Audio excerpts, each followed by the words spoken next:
For you, kanang what are the disadvantage of using technology? My advantage is Disadvantage. this is but What's up guys? So nadami karon sa Kamuyan What's up mga paparts? So nami karon sa Naga kay magbuhat mi sa mong vlog. See you.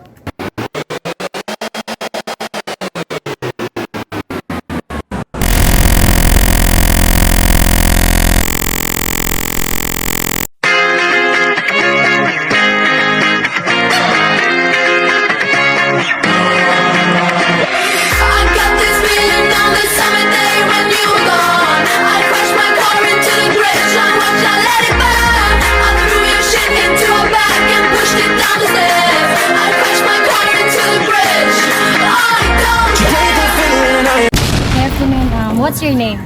my name is Joseph W. For you, kanang what are the disadvantage of using gadgets? Ang paggamit sa gadget kay kuan mo gud kaning naibata nga dali kay makat og cellphone niya usasad na ay mabuang na siguro sa email kita ka ginikanan og sa pasad kaning Sige, thank you. So, good afternoon sir. Kana usay pangalan mo? Mark. Nanakoy ka na kuan nga pangutahan ninyo ha kana about sa technology. Kana what are the disadvantage of using too much technology para ninyo?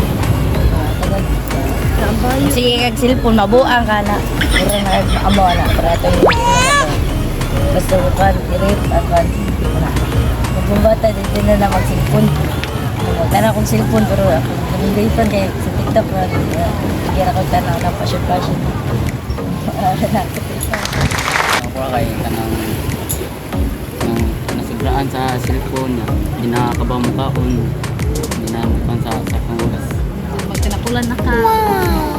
So, wala po. Thank you. Yeah.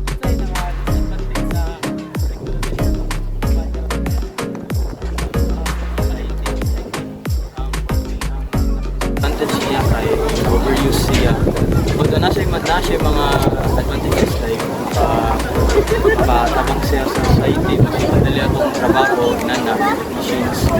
Ang nakaapan lang kay na-overuse siya na to. Like, nato na siya gi-abuse. Wala na to siya gihatag or ibutang sa situation na dira siya dapat needed.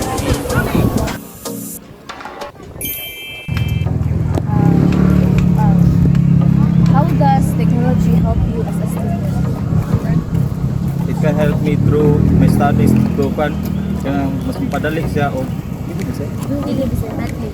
para mas mapadali ang pagbuhat sa mga kwan research nginan. Hello, can you introduce yourself first? Ako na si Scarlett R. Vidalido. So among question karon is kanang how does technology helps you as a student based on your experience? Technology ka ng para sa base akong experience, mas kuan siya kanang mas dali ko siya. Kaya kanang dili kay lisod siya kanang di siya lisod ba? Kanang para sa dire-diretso ra siya kanang dili pa kanito mga unsa pa yung mga kanang kinahanglan pa din ha. Dali na maka-absent. Thank you.